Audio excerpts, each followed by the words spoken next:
Welcome back to another episode of Let's Stay In. I'm Anna, and this is Mark. Now, before we get into today's episode, we got to give you that annoying reminder. Make sure you like, subscribe, download, comment. If there's a button, make sure you click it. Somehow, I think that helps us out. With that being said, let's just jump right in. How we doing, guys? How we doing? So good. I'm so happy to be back. I love you too. We love you too. It's good to be sitting here. Yeah. Well, we're going to have to put out your first episode at some point because, to be honest... Sorry, it wasn't good. You didn't make the cut. No. That's what I'm starting to believe. No, honestly, we recorded your first podcast episode in what, like March 2024? I think it was beginning of May. No, we've grown so much. We've just, Totally. our episodes are so much better now that it's like, fuck, we got it. And it's not a you thing. It's a us thing. It really is. We're hitting her with the it's not you. It's not you, it's us. Yeah. My favorite line. Yeah. It's not you, it's me. Yeah. So for people, Maggie, now you have to do an intro twice to yourself because technically they didn't hear your first intro. So for people who don't know who you are, let's say you're at a coffee shop, someone walks up to you. Yeah, what's your deal? What's your story? Give your 30-second elevator pitch. Let's hear it. Okay. Hello. My name is Maggie. I just moved here from Florida. It's been a year. I can't believe how fast time is flying. It was a year in September. Graduated from UCF, moved out here with my best friend, and it's been a great year full of growth and making new friends that have turned into family and creating a life for myself out here, which has been amazing. I do social media. I do social strategy for a creator monetization platform, and I really just dove into the content space since being out here, which has been amazing. I feel so motivated by all of the creatives out here. I feel like everyone is doing their own thing and has their own little spunk and the whole thing. So it's been great. Feels like a good place for me right now, so I'm happy. There we go. That's awesome. Yes. There we go. Okay, so here's what we're going to be doing today. We're going to be doing an episode of Reddit questions. So I pulled some from two different sections, and neither of you guys have heard any of these beforehand. So I'm going to be giving It off won't some work for us. It's great. Yeah, some super random. We've got some relationship questions, and then we also have some "Am I the asshole?"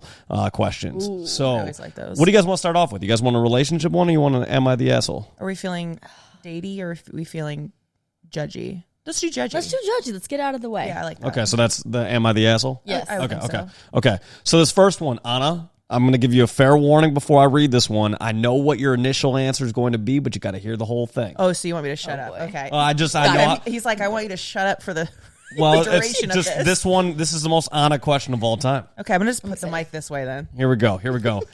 Am I the asshole for stealing a stray cat? I, 25-year-old man, and my husband, 28-year-old man, were in a backyard on Saturday when we saw a stray cat in the yard. We usually shoo them away because they stress out our indoor-only cat and eat the birds that come to our bird feeders.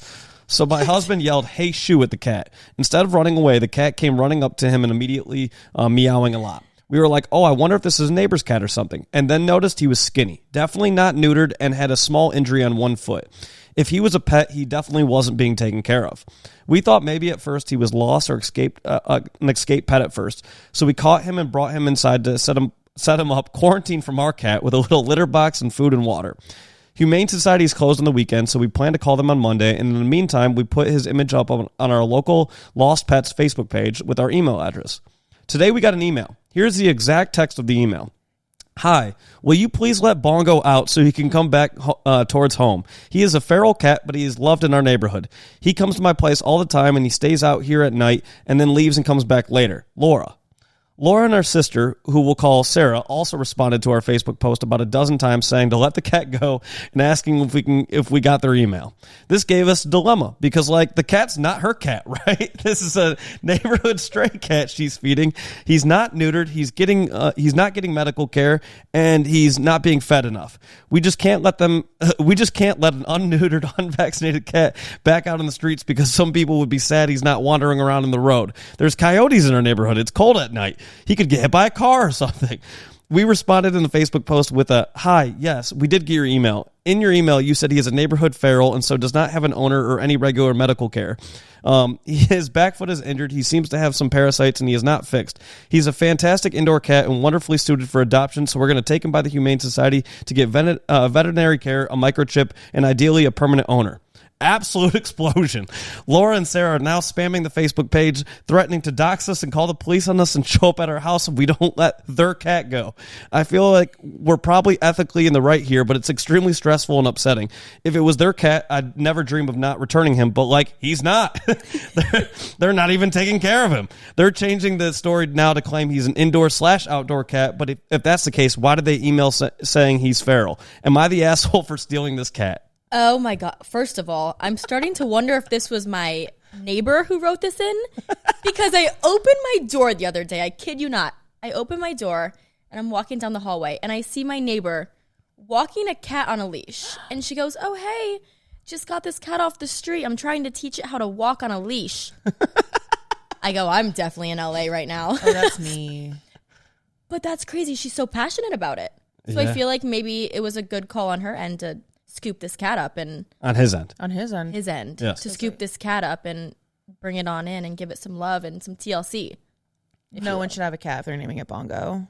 Like, you don't deserve to have an animal if that's going to be your name's skill. No, I agree. What did you think I was going to say, Mark? I don't know. It's interesting. You said this is an honest question. I'm just curious of where, because it's a cat, isn't it? Well, yes, because I feel like technically I just own all cat themed things. Technically, I don't know. It's a weird situation of like the cat is like a neighborhood cat. Those do exist. You do have plenty of like neighborhood cats in life and stuff like that. I go to Hawaii every year. There's 2 cats that are outside they've been there for like 10 years now. So it's like if somebody were to take one of those cats and like take it to the Humane Society, it'd be like, that's kind of fucked up. That cat's been there forever, right? So I do feel like it's a awkward moral situation of, do you take the cat, you take it to the Humane Society? The other thing about the Humane Society is like, doesn't the Humane Society, I mean, what happens if the cat doesn't get adopted? Only specific kinds euthanize, I believe. Like, I don't know if it's the shelter, if it's I don't know which one does that. I feel like Humane Society couldn't euthanize. I feel like that would be against. In the title. Yeah, I feel like that's against. Yeah. Ironic. I think that it really depends on the condition of the cat. So I think it's a case by case thing. I do think you would be a shitty person to adopt out a cat that is very well loved in a neighborhood environment. But I also feel like if they have parasites, they're skinny, they have a hurt foot. If you're reaping the benefit of an animal, you need to take care of it. So you can't just say, okay, it makes me happy that you're eating, my kibble and making me, cuddling with me a little bit. Like, you have to also then monetarily make sure this cat is being taken care of to have any say over its whereabouts. Yeah, that's fair. I do feel like they should be, I don't know if they can somehow like monitor the situation, or honestly, what I would do is if I were them, I would like get the cat neutered, get it taken care of, get it healthy and everything like that. And then you basically like foster the cat until somebody wants to adopt it. Cause I do feel like kind of taking it to a humane society. Now the cat's like, I don't know. That could be like stress inducing to the cat too. I don't know. And then rename it. Like, let's Please not rename it. Yeah, it can't be Bongo. Bongo's got to go. ChatGPT. Get ChatGPT up and anything involved. Figure out I would also wait to see maybe if somebody else in the whole neighborhood chat reaches out, because you got these 2 people who are yelling at this guy and his husband, but it's like, I feel like if it truly is a neighborhood cat, I feel like more people would eventually reach out. So if more people in the neighborhood were like, this is our neighborhood cat, then maybe, I don't know, maybe you got some merit there. I don't know. Amen. Next. Fighting with people over cats. Okay. Do we want to am I the asshole or we want a relationship one? Let's go relationship. Okay. Let's see here. I, 35-year-old female, want to leave my fiance, 35-year-old male, a few months before the wedding. Any advice? I'm due to get married in a few months, and I'm seriously considering backing out. We argue often, we're rarely intimate, and I think I was happier when I was alone. We've been together 5 years, living together for 2, and have no children together. The wedding is all but paid for, and my parents have put in more than we have. My fiancé is quite a higher earner, whereas I earn just above minimum wage, and my parents are retired. Nothing is refundable, and it would take me around 3 years to repay my parents. I've tried to convince myself it's just the stress of planning, anxiety around a new situation, but part of me wants to call it off and run away. I've asked for couples counseling, but I cannot afford it, and he says he cannot either.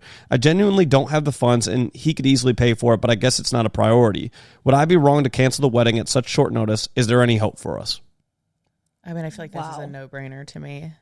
Totally. You don't get married just because it's a monetary convenience. And can't marriage just make situations like that worse? Yes. Tenfold? Yeah. Why would you get legally involved with someone that doesn't even want to go to couples counseling with you? Right. I do feel like that's one of those things too. Like if you've been together, they said that they've been together for 5 years. I don't understand not knowing each other's finances at that point. So if he says, I think that's the least of it, though. well, no, I know that, but when he says like he says no to the couples counseling, says he can't afford it, right? How do you guys not know? And she says, but I believe he can. It's like, Yeah. I mean, I think damn near ought to know exactly if you can. You've been together for 5 years. At that point, like you've been living together for 2. You guys are planning a wedding and things like that. If you're planning a wedding with somebody, I think you have to know their finances to know what you can afford, what's in budget, what's not in budget, and things like that. But I feel like if somebody's refusing to go to couples counseling and you're debating calling off the marriage or calling off the wedding, I mean, yeah, I don't feel like you have much of a choice but to call that off. And having to repay your parents and stuff like that, I mean, I think your parents would rather you totally have to, I mean, rather like lose that cost of the wedding and not have you get married rather than have you get married and 2 years later get divorced or whatever. And I think it might also just destroy the parents, them knowing that she's going through this, struggling with this, and is only staying in it because she feels bad on their behalf. I think that would kill the parents. I also think it's just ethically wrong. Like, I feel like devil's advocate, like this guy, if my wife had these thoughts of she's happier without me and then still went through with it because of budget, that's so fucked. Like, that's an ethical matter, like on his end. And then also the parents shelling out tens of thousands of dollars when she knew she didn't want to do it in the first place. If you are fighting and you're not happy before marriage is not going to fix it. It's just going to make it worse. And who knows? Like, maybe she just needs to open up to him and have the discussion with him, because he could be equally as unhappy and be like, yeah, let's call this thing off. It's not Absolutely. Just be transparent. Okay, so I have a question for you guys off this then. So let's say she calls it off, right? They end the engagement, everything like that. Wedding's off. It's non-refundable. She can't, she doesn't have the money. Realistically, repaying your parents 3 years, like I don't know how long that's going to even be feasible and things like that. So I guess my question would be, hypothetically, let's say a year from now, she ends up dating somebody else. She's now very happy with this person. They date for about a year and they get engaged, right? Now, mind you, at that point, she'll be about 37. So, like, you're probably going to get engaged pretty quickly. Do you ask your parents to help with the cost of the wedding, or what do you do in that instance? I'm personally non-traditional. I don't think the parents should have anything to do with it anyways, because just because I want something for my event, I don't think that they should have to, like, foot that bill. Right. Things are so expensive now, especially. It's like if they want to contribute to like another aspect of my life, like a home that has like some more like, it's more solid, then that's great. But I think for a day, I just don't feel good having parents pay for it. But I'm also not traditional in that way. Right. And I think that if you were to have them spend that amount of money, it is not appropriate then to request that of them a second time. I agree. And maybe if you don't think that way, you can at least have the conversation and just throw it out there. If you'd like to contribute, I would appreciate that. But if not, I totally get it. And so it's up to you. Do what you will with that. Is another fair approach. I just like parents investing in something that has longevity. So like putting money in for a mortgage, a down payment for a home, something that will benefit them long after they're gone. I like that. I think that's much more beneficial. Yeah. Except for like 8-hour day. Yeah. Stupid. I feel like too, just reading this again, it's like, I feel like when it comes to, the parents are retired, they're not bringing in any more money and things like that. You now have to pay them back for this wedding and things like that. I feel like your next wedding, you know what? Maybe it's just a courthouse wedding. Maybe that's what it needs to be.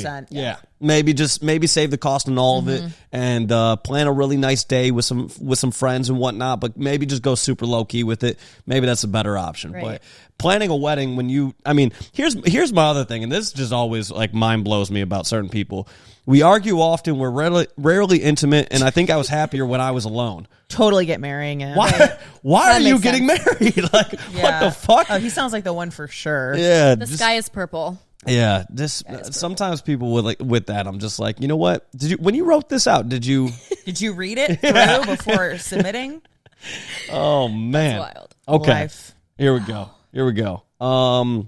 Let's see. We want a "Am I the asshole?" or we want a relationship question. Should we just alternate back and forth? Sure. Let's do asshole. Okay, there we go. Let's do go. asshole. This one technically is also relationship at the same time. So, am I the asshole for giving out my number to a friend of my girlfriend on a birthday party? So I was on a birthday party with my girlfriend yesterday. I knew no one. For the first few hours, I was always on the side of my girlfriend. After a while, she got in a long conversation with a friend. So I started talking to a girl that was sitting next to me. We had a really good vibe, but not flirty at all. She has a startup and is building an app. Since I'm a software developer, I was really interested in her app. It's still in development, and I asked her to show it to me. She said it's not on the market yet, but she can give me her number and she can send me the app in the next few days. On the party, I noticed my girlfriend looking at us from time to time. After we both ended our conversation, she gave me an ignoring attitude and didn't tell me what she had. I don't even know what that poorly worded. When we walked away, I told her that I told her that her friend gave me her number to show me her app. We fight it. This guy can't. We fight it afterwards?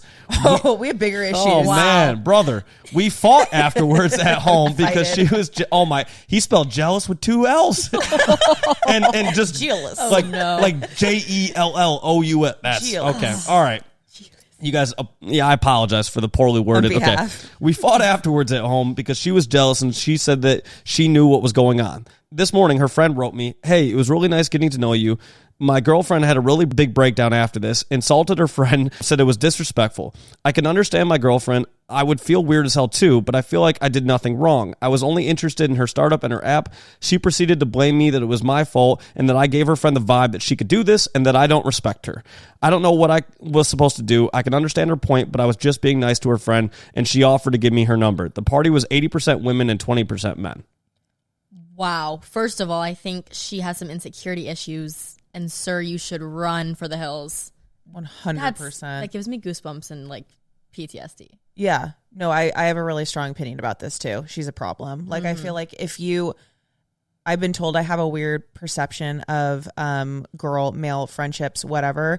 But like, I want everybody, doesn't matter what their gender is, to get along. To me, that's a win. If my boyfriend is getting along with one of my girlfriends enough where they're like, feel like they can be friendly and like share work projects together, that is a fucking win. That sounds healthy. That's great.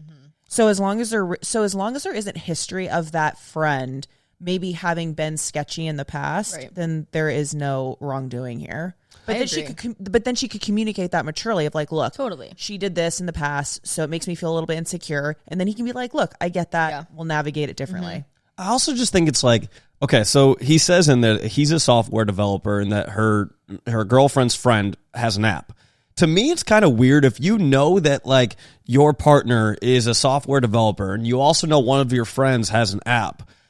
Why have you not connected them prior to that? Like, it kind of seems like that would be like, hey, I would love to, like, my boyfriend is a software developer. Like, why don't I, help you out and introduce you guys? Maybe he's able to, like, help you in some way. If not, no big deal. But, like, I just don't understand why that conversation wouldn't have already taken place. And then, I don't know, again, if you're in any working environment and things like that, your boyfriend's a software developer. I'm sure he works with women at some capacity and some level. I know that's a pretty male-dominated field, but still, like there's going to be women that he comes into contact with, and he's going to exchange phone numbers with them because you're working together. I don't think it's that weird. Now, if you help her with her app, or let's say you go over her app and there's nothing that you can really do for her, and you maintain conversation afterwards, yeah, maybe that gets a little bit weird, but like, they haven't done anything wrong in the process. I just don't understand people getting mad about things that somebody's not doing wrong. You can be nice to people. You can talk to people of the opposite sex. It's weird to me that also if it's at a birthday party and it's your friends there, why would you get mad about your boyfriend talking to one of your friends? Like, I don't know. It's being preemptively mad too. It's like forecasting. It's basically her making it into something that hasn't happened yet. Totally. Stupid. And I think she could have reacted completely different to where it wouldn't be blown up into a huge argument. Where they weren't fought. What did he say? Foughting? Foughted. Fighted. Fighted. Yeah, they fighted. They didn't have to fight it. Yeah. She's not so jealous. That's a crazy software developer, but at least he's got spell check apparently, or needs spell check. Needs it. But I will say this. I do feel like, okay, if you were at a party and let's say your girlfriend is off talking to somebody, whatever, and then you start talking to somebody else and it's a member of the opposite sex, whatever, I do feel like, let's say hypothetically in this situation, your partner is not friends with the person that you're talking to. I do feel like it's very important to like bring them over and say, hey, by the way, this is so-and-so. I just started talking to her. She has an app, I'm going to check out her app afterwards. This is what it's all about and everything like that. I do feel like that conversation is something that you should have, because at some level understand if you're looking over and you see your partner talking to somebody that maybe you don't know in that situation. I can understand the frustration there. Yeah. But if it's somebody you're friends with, that's wild. I don't get that at all. Therapy and just move on. Yeah. Yeah. Okay. Let's see. Let's go with my boyfriend, 28-year-old male, abandoned me 4 hours from home and has zero remorse. The TLDR is in the title. We live in a small town and had to travel 4 hours away to the city for me to write my nursing exam. Originally, we were going to get a hotel, but my grandma ended up passing away, so we stayed at her house with my estranged father.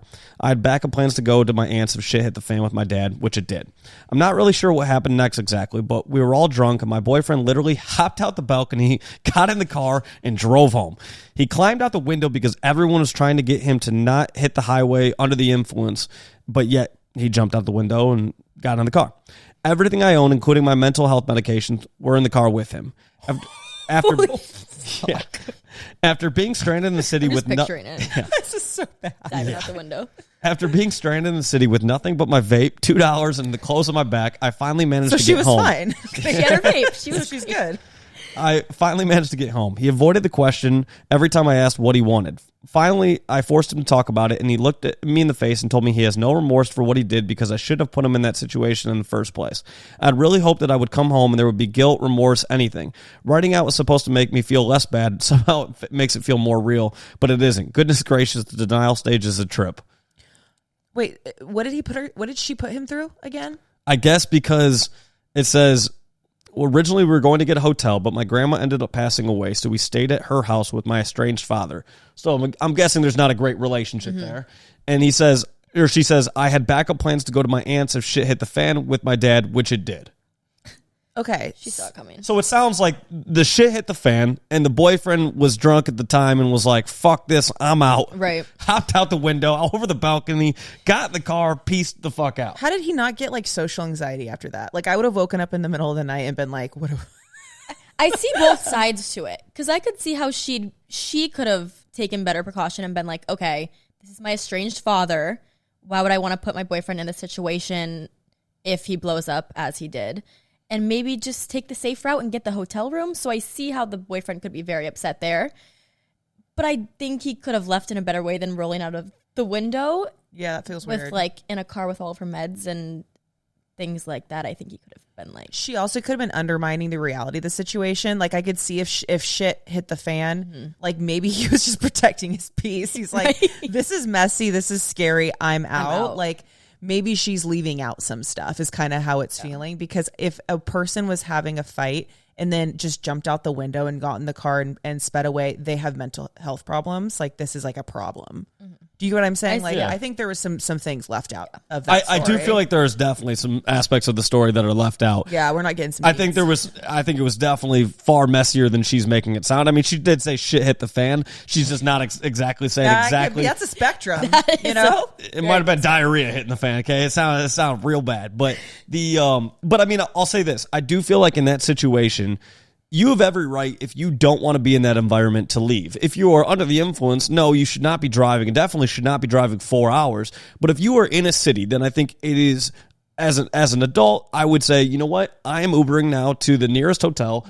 I'm going there. I'm getting a hotel for the night. If you would like to join me, you are more than welcome. If you want to stay in this environment, you are also more than welcome. But like, I'm not going to stay here. I'm not going to be in this environment. Yeah. So the fact that he drove 4 hours and luckily he got home safe, right? But regardless, doing that and then leaving your partner, my only thing is if you were planning on dumping her the next day, I can wrap my mind around leaving her there.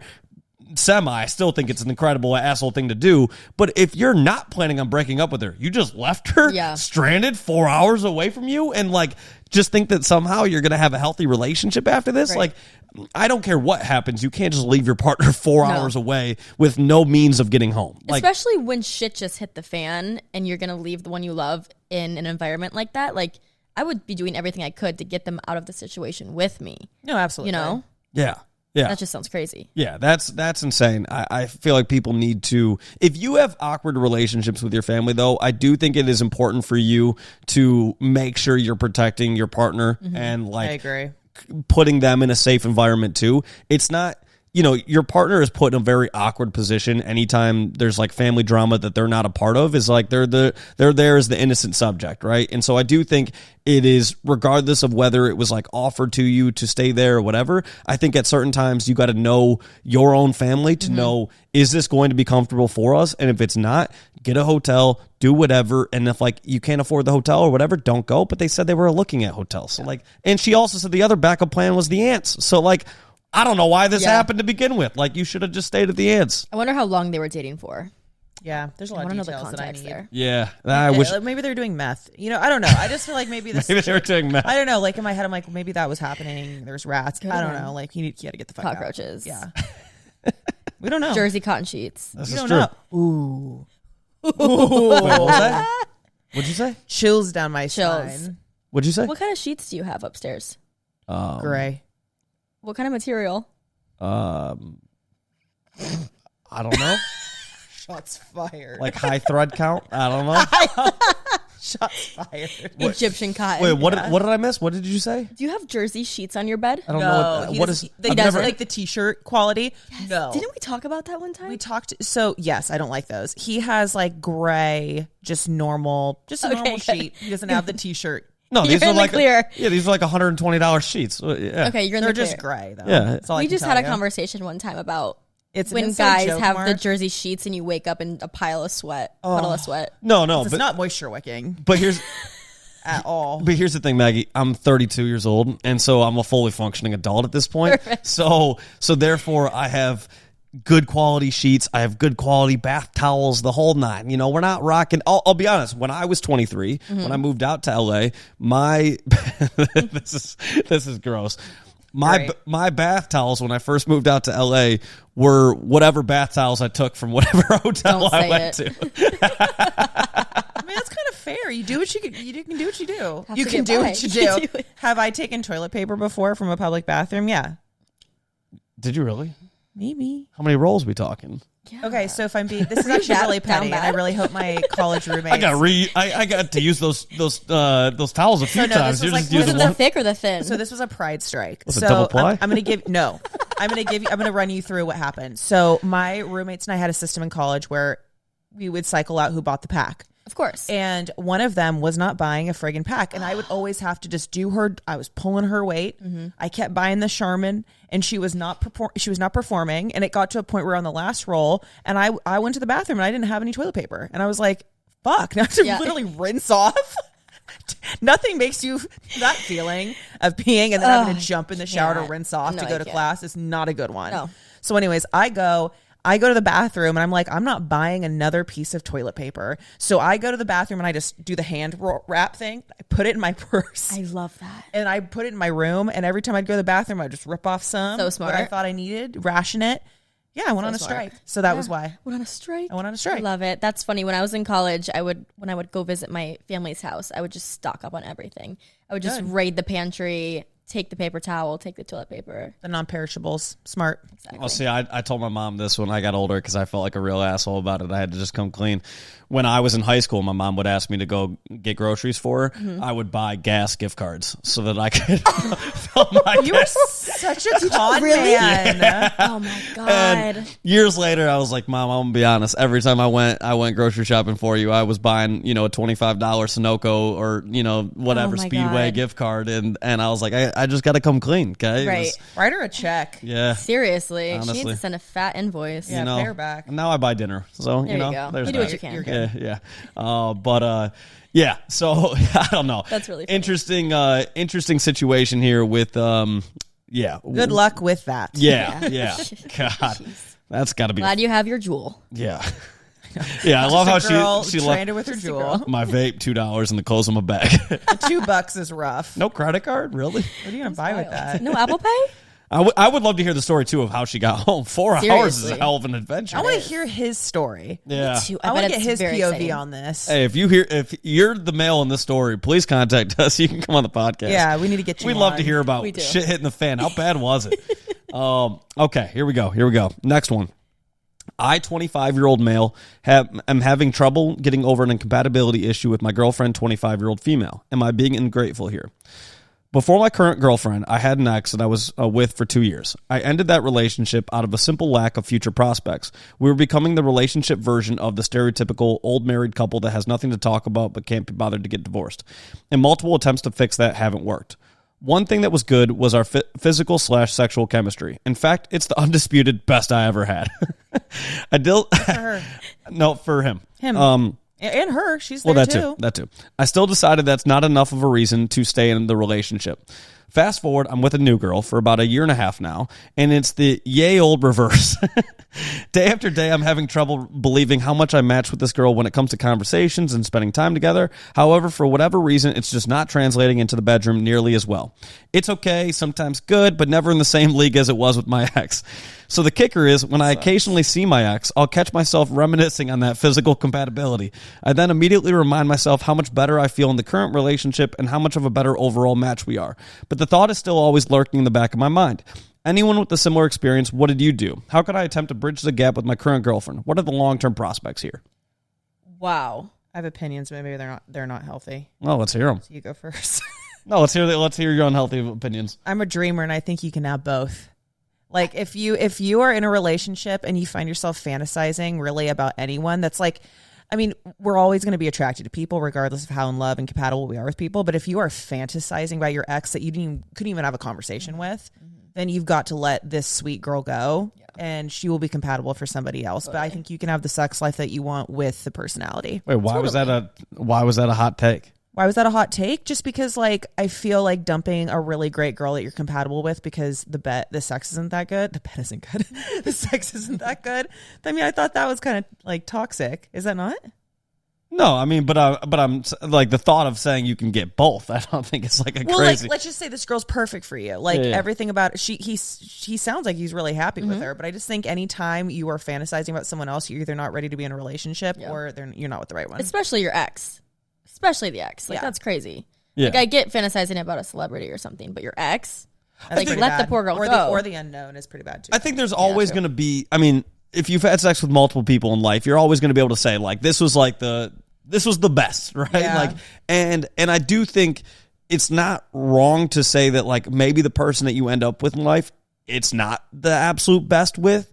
I don't know. I'm not married, so I can't say who I'm going to end up with and whatnot. But, like, I do think it's an important thing to, if every other aspect of your relationship is great, and for some reason, and he didn't say the sex with her was bad. Right. He just said it wasn't, like, it was sometimes good, sometimes kind of eh. Mm-hmm. What I would do is I would try to think a little bit deeper and go, okay, why do I feel like it's not that great? Was there something? Yeah, was there something that my ex was doing that I was a really big fan of that for whatever reason the girl that I'm with now doesn't really know that, like, this does something for me? I just feel like at the end of the day, it comes back to conversation of totally.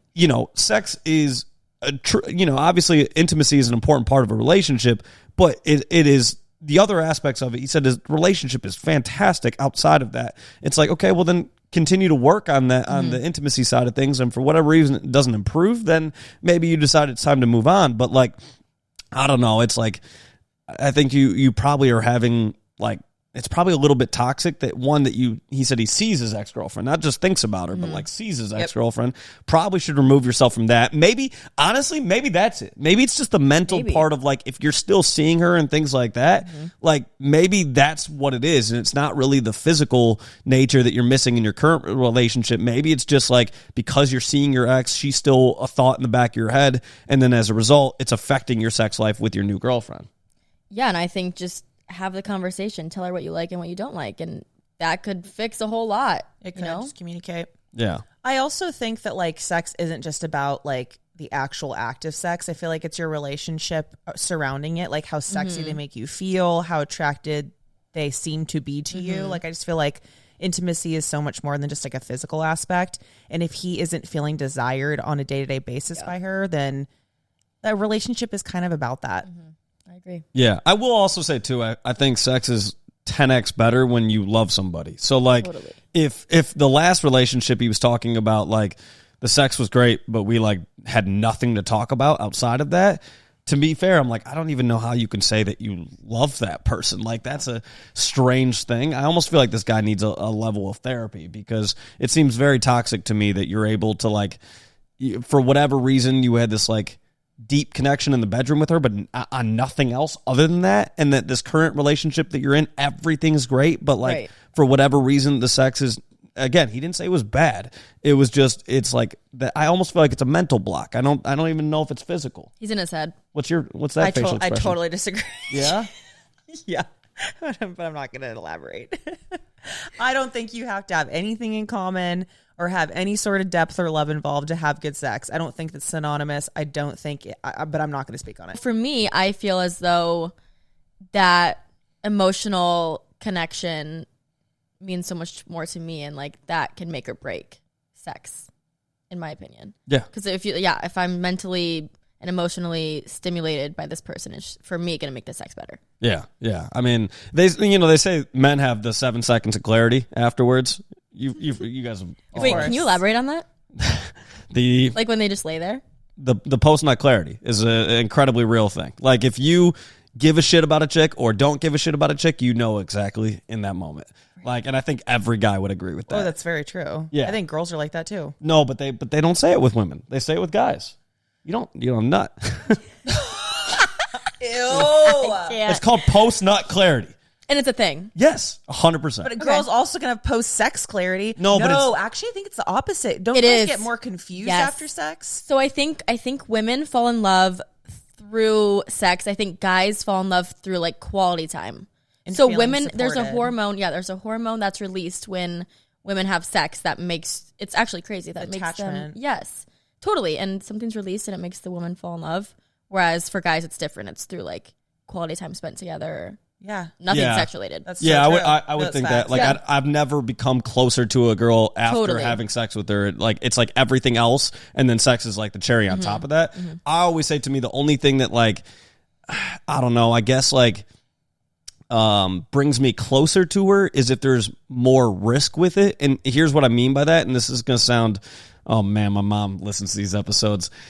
Like, if you are having sex and she's on birth control and you are wearing a condom, there's not a shit ton of risk involved, right? If you are having sex without a condom and she's not on birth control, there's a whole hell of a lot more risk. So I'm basically saying if I'm willing to do that with you, then I'm willing to take on the things, the potential consequences of that. Meaning she has my baby, or like I get, or you can get an STD, right? And so I feel like sex means more, I guess, when there's more at risk. I guess I don't know if that makes sense. Do we think guys are really going through that thought process? No, I don't. Mark is. No, I don't think the majority of guys. I definitely know that the majority of guys don't go through That's that a hot thought take. process. No. But like that to me is just like No. Hot take, no. I don't know. There's a lot of dudes who can just have sex, no contraception whatsoever, and are just like they don't think about it Right. afterwards in the slightest. Right. I'm like, that shit would give me anxiety. Maybe if they were the ones who had to deal with, burying Yeah. a child, then they would think a little bit. And there's less shame, I feel like, with men than women when it comes to Totally. even STDs. Is there? I feel like I there's- think so. You think? I think so. Like, I think girls are more embarrassed to admit it than guys. Right, because girls have to be like the clean, Yeah. perfect aesthetic, nothing wrong with Ain't them. perfect Yeah. aesthetic. And chlamydia is not part of the aesthetic. The clap is not it. It's not it. Not Crabs cute or are hot. not cute. It's not demure You're or not classy. hot girl, clean girl summer, Oh, whatever. good You lord! can't do the TikTok trends. You have chlamydia. Good Don't lord. even think about it. No, take yourself to the clinic. Good lord. Yeah, but the post nut clarity is real. Going back to that, it's a very real thing. If in that moment you realize like it's kind of like if a guy just like gets up and like I don't know for whatever reason like goes downstairs afterwards like just like passes out or whatever. If he's not wanting to like cuddle you afterwards, if he's really not showing any affection to you after I hate the word. I hate the word. Post-coital. I hate saying like. There's no wait, way. what word did you just use? What? Post-quittal? Can you... What word is that? How do you spell Isn't that that? what is COITAL? Coital? What does that mean? After sex. Post-coital. No, you're just making shit up. I'm not. I'm Googling Is that this. a real word? I think I read it in a book. Yes. Post-coital? Coital. What No. book? 50 Let's Shades? go. It is a thing. Coital. Way. Yeah. Coital. How we spell? It's Is that a verb? following intercourse. Is that a verb or an adjective? Let's go. Adjective. Coital me. I can't wait to coital with you later. Oh God, that might be the worst. Like, Sorry. damn, I want to coital the shit out of you. Yeah, I can't That's wait. I can't wait for the crazy. coital. Oh God, I've never heard that. Wait, one. what are some similar words that it gives? Postcoital. It doesn't really. Post insertion. This is Completion. God. Landing the plane. Yeah.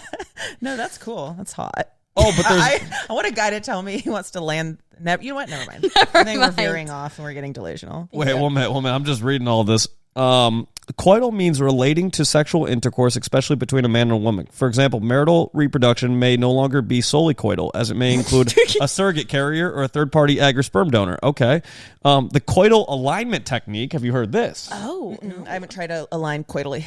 Is a sexual technique that combines the riding high variation of the missionary position with the genitally focused pressure counter pressure stimulus. They are making sex so unsexy. Yeah, this would be... Babe, I'm thinking we try out the coital alignment technique tonight. That is so Mark. that sounds like a Pilates pose. The goal No, of the it does. technique is to enhance male-female sexual compatibility by making clitoral contact possible during intercourse. I don't want to ever hear you say clitoral ever again. neither. Mark. Can we move on? I can't even look at you anymore. Can we move on, please? Well, you're the one who I'm not brought up. sleeping at your house. You tonight. brought up coital. Yeah, that's safe though. I should be. You can't say clitoral. What did I say? Clitoral. I think I said clitoral, didn't I? You said clitoral, yeah. Clitoral. Sorry. It's clitorally awkward. That was a good one. Oh man, I hope to God my mom doesn't listen to this one. Just past this episode. Oh poor mom. God, it's truly tragic that our parents listen to these. Anywho, I think my mom loves it. She made me like this, so that's on her. fair. Okay. Do you have another one? Yeah. Oh yeah. Okay. Last one, then we're done. I, 28-year-old female, blocked the jerk. 32-year-old male. I've been dating for the last 2 years. Any advice? I'm moving on. I've been seeing this guy for the last 2 years. To begin with, things were great. He was the first to tell me he loved me and did it within 2 weeks of us actually talking and seeing each other. Within a month or two, we were officially together. Sex was great. Within 2 months of being together, things went downhill. We'd fight constantly and eventually impacted my mental health so bad that I've been chronically depressed for the last 2 years. It's weird. I actually don't know what it feels like to not be depressed anymore, but I digress. The fights get worse and worse, and we officially broke up after 10 months of being officially together. Since then, we've been in a situationship for roughly 18 months. I've begged and begged for him back, and he refuses until my mental health is better. The fighting has slowed down drastically, and now maybe we fight once a month. I've tried explaining to him that my mental health is poor because of being in a situationship, but he refuses to listen.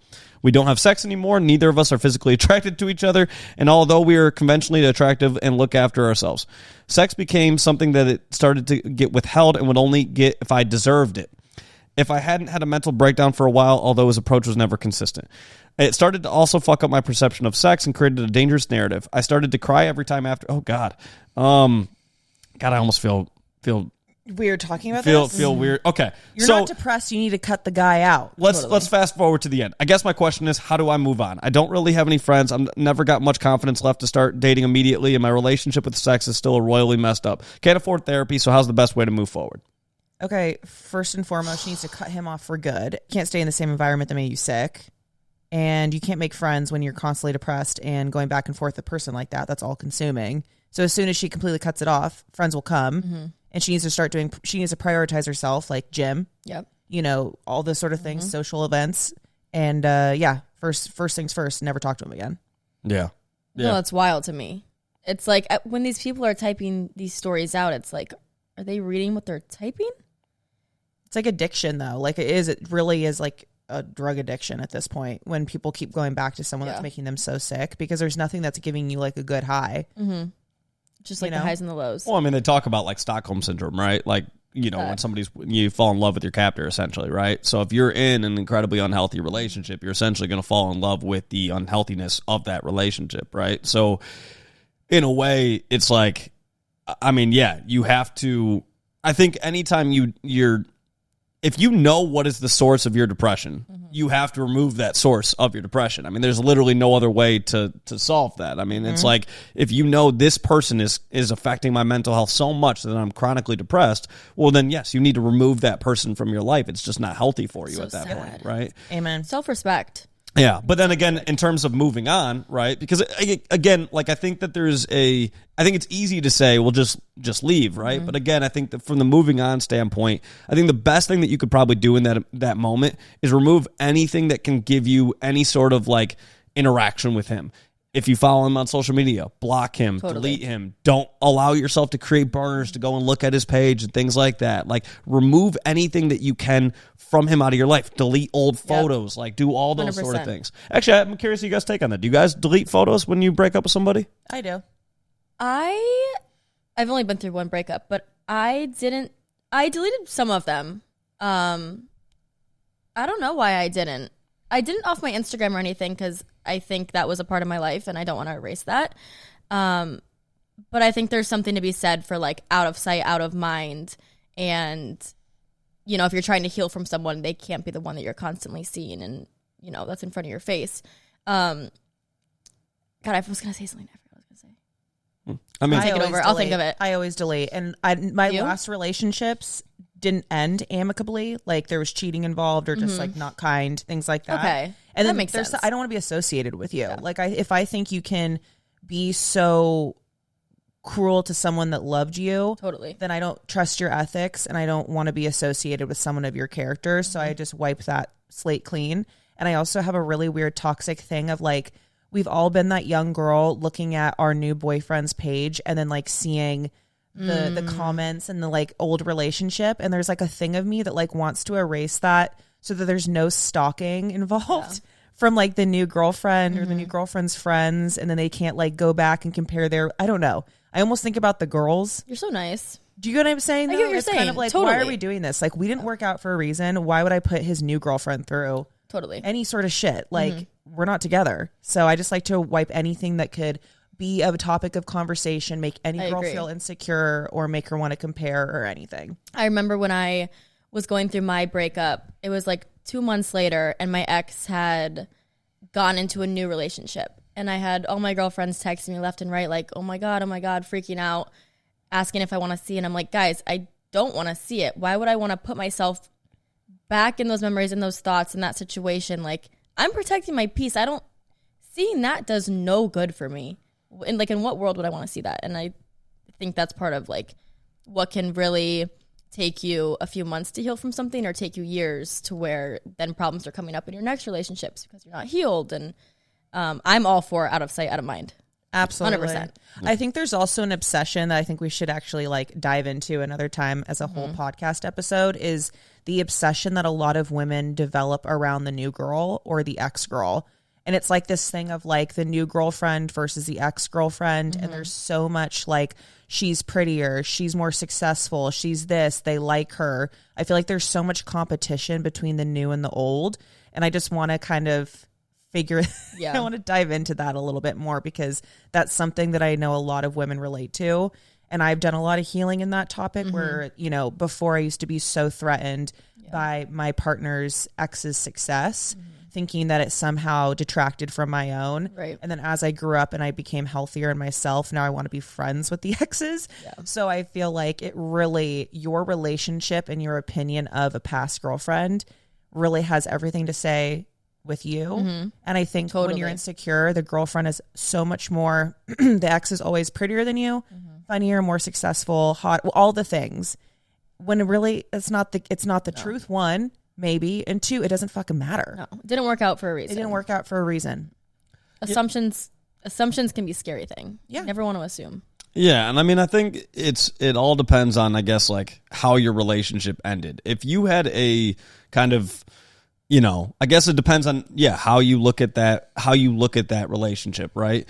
You know, I've two people, I guess, who have been in my life over the last, you know, however many years. One of them, I deleted all of their photos, and the other, I kept their photos. And I'm talking in my phone, right? And the reason for it was one of them, it irritated me when I would go through my photos and I would see a photo from however long ago or whatever. I was like, well, damn, that just, you know, fucked with my day. So cool. Yeah. I'm deleting these, right? And I deleted them, and it feels much better not seeing that because it reminds me of the hurt that I went through. And so I don't want to be reminded of that. There's just no reason for me to do that, and I'm going to protect my peace. And I think that is an incredibly important thing, is protecting your peace when you get out of a relationship. Is you have to do whatever you feel like is right for you coming out of that relationship. And I think a lot of times people look at, when I leave a relationship, I have to also think about, I guess, like how my ex could interpret X, Y, and Z. You really don't. No. You need to protect your peace after a breakup. Totally. Yeah. Do whatever you got to do, but do not worry about how that affects them, because at the end of the day,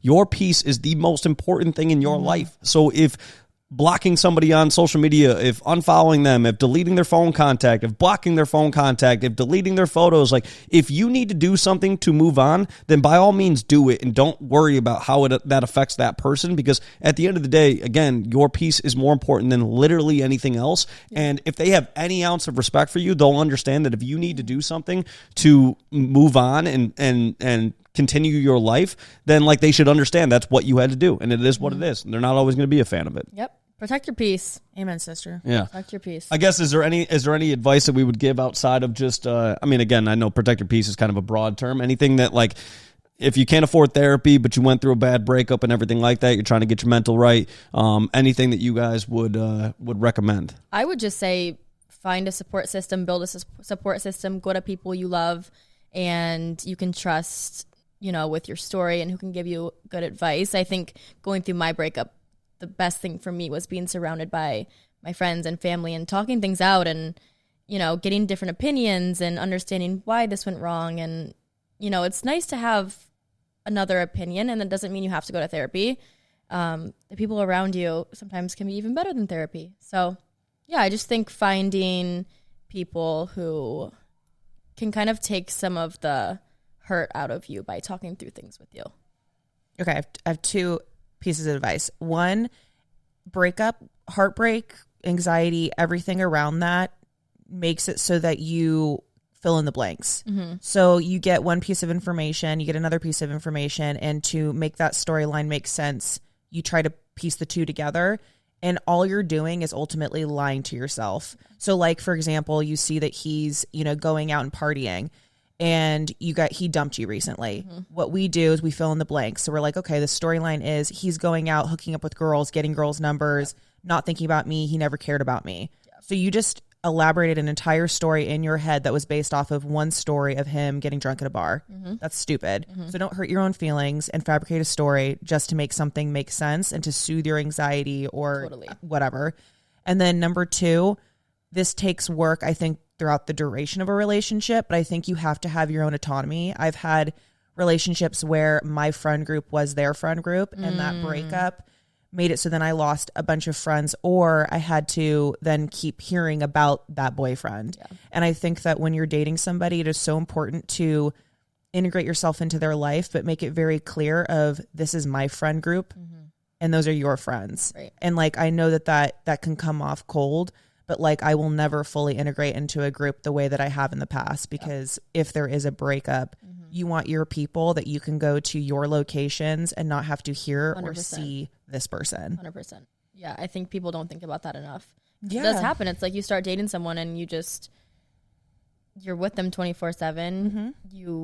You know, all their friends. No, yeah. Your world can't become, and I feel like so many people get so swept up in love, and it feels so good to blow off your friends and just stay in with your boyfriend and things like that. I've been there, but all you're doing is making your world smaller, and it might be good right now, but you can't guarantee that anything is going to be good in a month or a 2 or 3. And the relationships that you've had have been proven sustainable. They've been proven healthy. He has not proven, or the girl has not proven themselves. So you need to make it, I believe, very much 60-40. Your friends cannot be thrown aside. Otherwise, you are going to lose autonomy, and you're going to be really, really alone.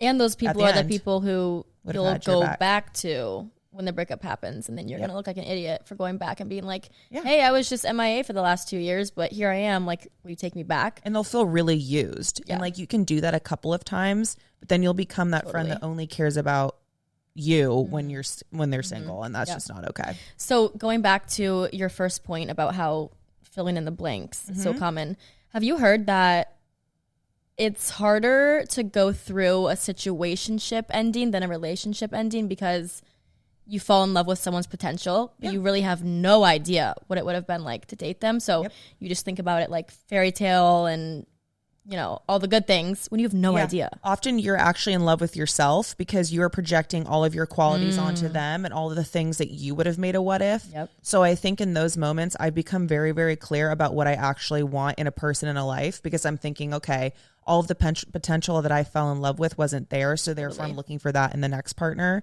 And it is really easy for me to get over a situationship because then I realized I didn't actually like anything about them. I just projected everything I like about myself. Totally. And that reminds me, advice for breakups. Make a pro and con list. I know that sounds like I'm being an asshole, but seriously, write down the pros and the cons.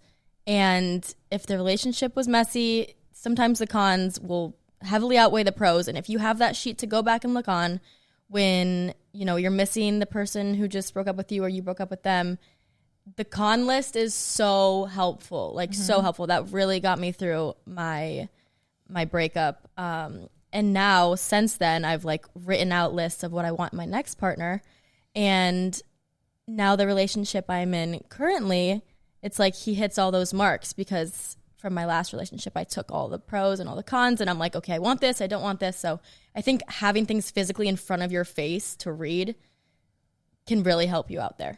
Yeah, you can't adjust your standards when it's like receipts are right in front of you. Yeah, 100%. 100%. And I think at the same time, too, it's like, I always say to people, I'm like, you don't miss your ex. You miss the feeling that you had on the great days, right? And so, you know, I think like when I've gone through breakups in the past or whatever, it's like, you're then almost wondering, like, am I going to get that feeling again from somebody else, right? And it's always, you just have to remind. Of course. Yeah, and you have to remind yourself, not only are you going to receive that feeling, but it's going to be 10x better because it's going to be with the right person. And so, you know, it's like, I've thought, you know, if I think back now, I'm 32. If I think back to my life, there's been multiple people in my life where I've been like, she is the absolute one for me. Nobody else, like, she's the one. And I think back now and I'm like, the fuck was I thinking, right?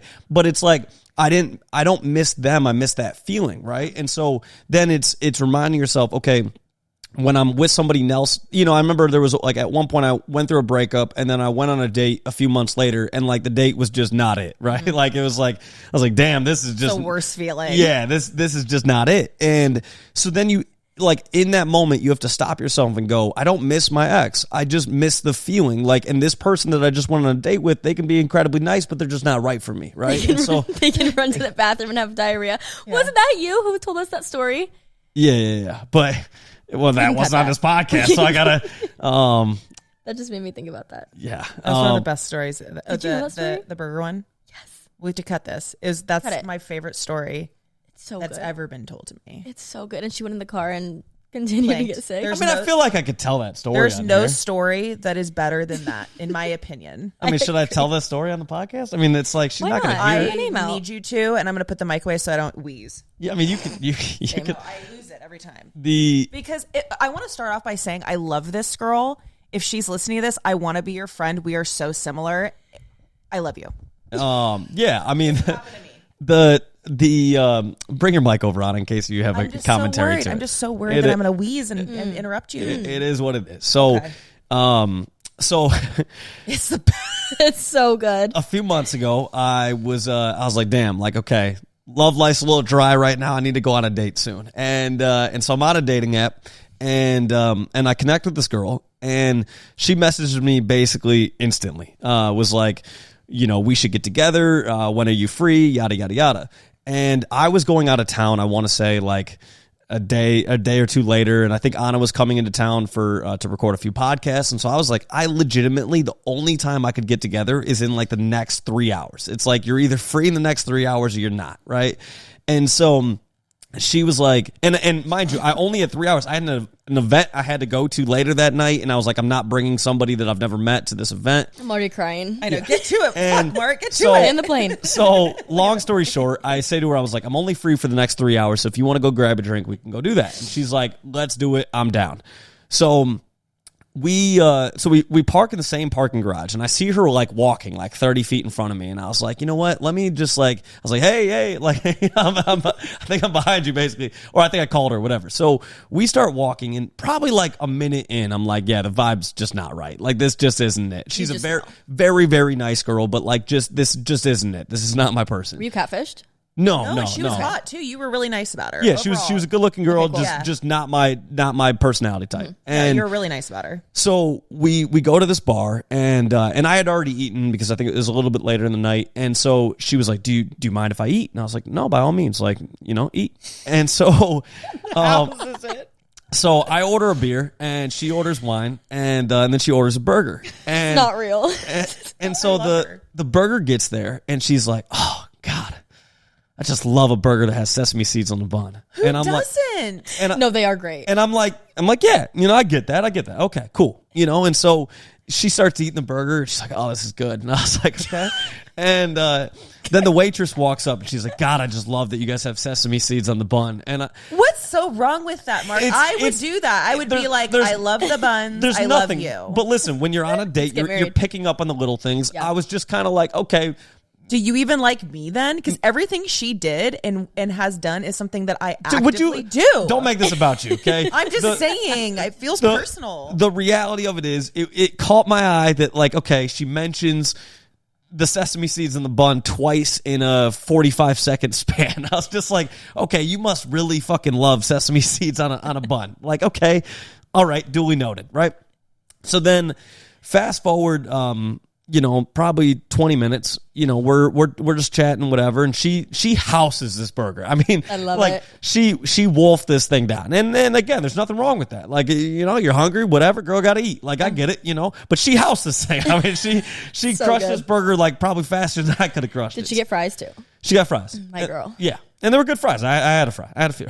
Snuck a few. So Let me make sure they're not poisonous. So then, but the conversation's just not it. It's just like, again, I think we both probably knew this isn't it, whatever. I think at least we both knew it wasn't it. Mm-hmm. And so the waitress comes back and she's like, "Do you guys want another round?"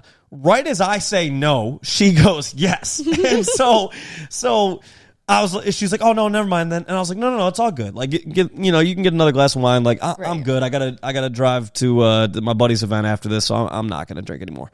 So she gets the second glass of wine, and she maybe has like the first sip of it. And she's like, "I gotta go to the bathroom." And so she goes to the bathroom, and Her last words. waitress comes over, and I was like, "Hey, I'll close out." So I signed the check, whatever, and so she comes back and. She's, has like another sip, maybe a baby sip of the wine, and then she's like, "I'm really just not feeling good." And in my head, I'm like, fuck, is she trying to end this date with me early now? Like, is this, like, I wasn't feeling it, but is she really not feeling it? That's That when he she's like, wanted her. that she's like making this shit up? And I was like, Chase. damn, like, low key, I'm kind of hurt in this moment. Maybe I'm okay with her liking sesame seeds. So she's like, yeah, God, I'm just really not feeling. I was like, do you think, like, are you gonna get sick? Like, are you gonna throw up? And she's like, I don't know. I was like, do we need to go? And she's like, yeah, probably. And I was like, okay, well, I already paid. We can go. So we get up and we start walking back. And in my head at this moment, I'm like, okay, yeah, she's just straight up like, this is her like ending this with me in the nicest way possible.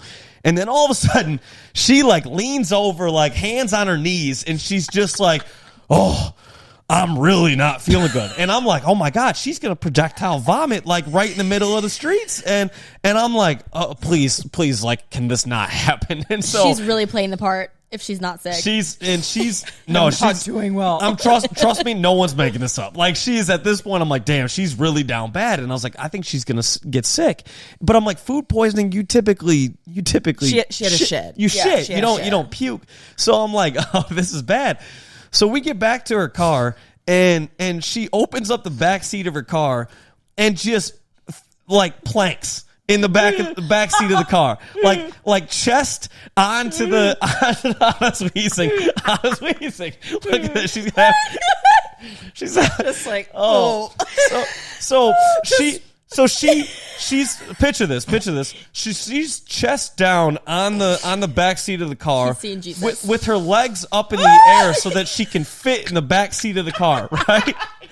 And she goes, "Just go." And I'm like, "Just go. Leave me. Just Leave go." me here to die. Like, what do you mean, just go? And I'm like, do I need to order something for you? Do you need like, no? Do you need like medication? Do you need Pepto? Like, I don't know. What can I do to help? Do you need a Gatorade? Like, are your electrolytes low? I don't know what's going on. fuck out. You want some sesame seeds? She goes, seriously, just you can just go, just close the back door. And so she like turns around, gives me like a quick hug, and then immediately goes back to planking and then legs up so that I can close the back seat of her car. So I close the back seat of her car and I just walk away like, what the fuck just happened? Okay, like what the fuck just happened, right? She shit herself. And so so then she texts me like 5 minutes later. I just projectile vomited all over my car. And for the next 3 hours, so I go to this event, and for the next 3 hours, she's texting me, I just puked everywhere. I'm home. There's puke everywhere. Like, I'm so sick. I've never been this sick in my life, yada, yada, yada. And I'm meanwhile just being like, I'm so sorry. Like, you know, I'm like this. I'm so sorry this happened. And so then in the morning, she sends me like a nice message like, you know, last night was really fun. I'm so sorry. So embarrassed that happened. I was like, hey, listen, it's all good. I'm just glad you're feeling better. And like, and that was that, right? Within maybe I guess I didn't look, you know, at how soon after, but shortly after, we're like unmatched off the dating app, whatever. And mind you, we never exchanged like Instagrams and things like that. I don't even know her last name. So to be fair, she'll never hear this because we never followed each other on Instagram, and she definitely doesn't know the podcast, whatever. But yeah, when I told Anna the story, she was like, Mark, listen, she didn't puke. She shit herself. You 100%. don't. I mean, let's just debunk this real quick. Yeah. Okay, so if you have to shit or if you have to puke, you're not going on your stomach. Absolutely not. And if you're going to projectile vomit, you're going to open the door and you're going to throw up outside. Totally. Mistake number one. Yes. 2, she's leaning really hard on the puke. You know what I mean? Like, you don't need to like keep. I get it. We get you it. Puked. We get it. She shit herself everywhere. 100%. All over that. 100%. All over. Oh my God, that's why she rented the car. That is love crazy. her. No, it's so good. I know. Can we find her? Just go. Listen, And Mark's like, you need medicine. Just fucking go. she was incredibly nice. I feel bad almost telling the story, but Oh, We've poor all been there. thing. yeah. Do we think it was the burger? I mean, it wasn't the fries because I had a few. I've had a bad response to burgers pretty soon. Yeah. The meat can weigh heavy on the stomach. So you shit yourself too? Not, yes. Not like that. Not in the back Yes. of the car. Just not in this exact scenario. I don't know if I'll ever be able to wipe the image out of my head of her just planking on her back seat with their legs up like that. It's the funniest thing Wild. in the entire No, world. it's so good. Thank you so much for telling Yeah, us thank again. you for telling that story. Yeah, and again, I almost feel bad telling it, but like I feel like women can tell stories about bad dates, so I feel like I can too. Yeah. Absolutely. I don't Mark. know. There's always part Say it of with me your that chest. feels Yeah. a little bad, but anywho, Anyways, well, that was fun. yeah, That that was was so this fun. episode. So we'll have to do this again, Maggie. Great. Yeah. This is great having you here. Make this a monthly thing. Let's do it. Yeah, don't wait. absolutely. Let's do it. I love that idea. Well, I love you guys. I love you guys. I appreciate everybody tuning Hearts. in. Maggie, we'll have you back on. We'll put out your first episode too. How about that? God, I'm not was going to see good. that Yeah, it was ever. good. It was am I? great. It was great. There was hesitation. We've gotten better. I don't like we've that. gotten Okay. It was an Okay. us problem. It was not an- you. yeah. You're always going to be a I'm star. also Story of my life. I'm going to be honest too. I haven't watched it recently enough. I need to go back and watch it. I get it. Yeah, I So, get it. There could be clips in there. There could be Could be- clips. Hey, Yeah, let me know. you were single at the time of that podcast. Things I don't have know. changed. Yeah. Oh, I know. You're grown up. Things Maybe you're have saying changed. some wild shit. I don't know. Probably. I love you guys. Love you guys. Appreciate you guys. Bye. Bye.